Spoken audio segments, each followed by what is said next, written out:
Good day to you. My name is Dan Jacob. I work for Beck Arena Products along with my associate John here. Today we're going to show you how to tie 6mm resin nets. Now the first thing you want to do is spread your net nice and evenly across your goal frame. You'll find a label here saying top center and top shoulders, and then you got your bottom center. And just line those up accordingly. Pick out a crinkle towards the middle, throw a zip tie on there. Spread your netting across. Doesn't have to be perfect. And throw another zip tie. Works best when you have 3 going across the top. Once you do that, the next step is to zip tie the bottom center of the net, which is also neat. John and I are going to do this. It's nice when you got somebody to help you, especially a strapping young lad such as this man. So John, why don't you go ahead and give it a yank. You're going to want to line these diamonds up.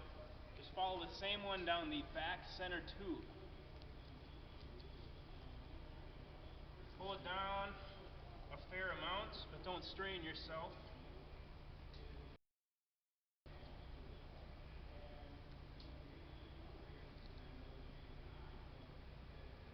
Important to get a good stretch on your net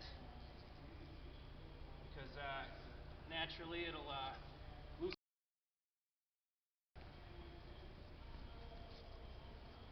How's it going so far, John? It's going great, Dan. Excellent. Next, try to find a nice lengthy piece of twine about this long. What you're going to do is you're going to go to that first center crinkle that we started with and tie, a granny knot or so, whatever you're comfortable with, something that'll hold.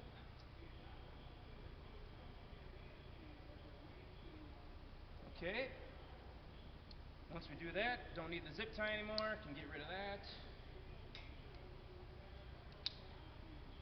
And what you're going to do is now, you're going to do a series of slip knots that'll hold the netting to each crinkle. And to do that, you just get a good pull here, go back down,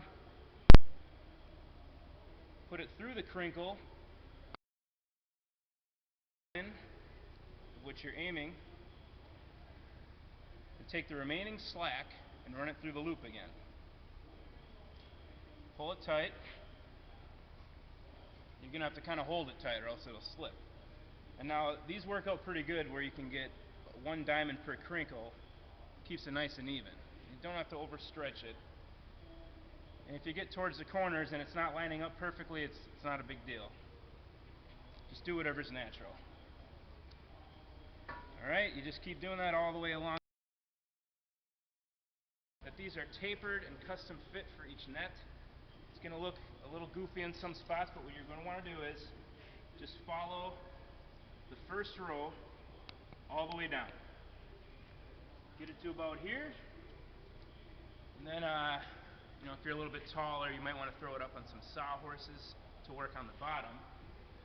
But once I get it up on some sawhorses, and once my top and sides are down, then I like to just take any section really, give it a good yank, whatever feels natural, and you're going to want to tie it. And this just kind of helps you guide, know where you're going. You don't want to have it too bunched up in the middle, and it just helps you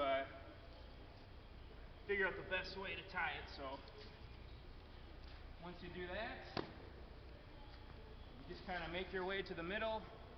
What I like to do is once I get to about here, I stop working, I come on this side and get to about here.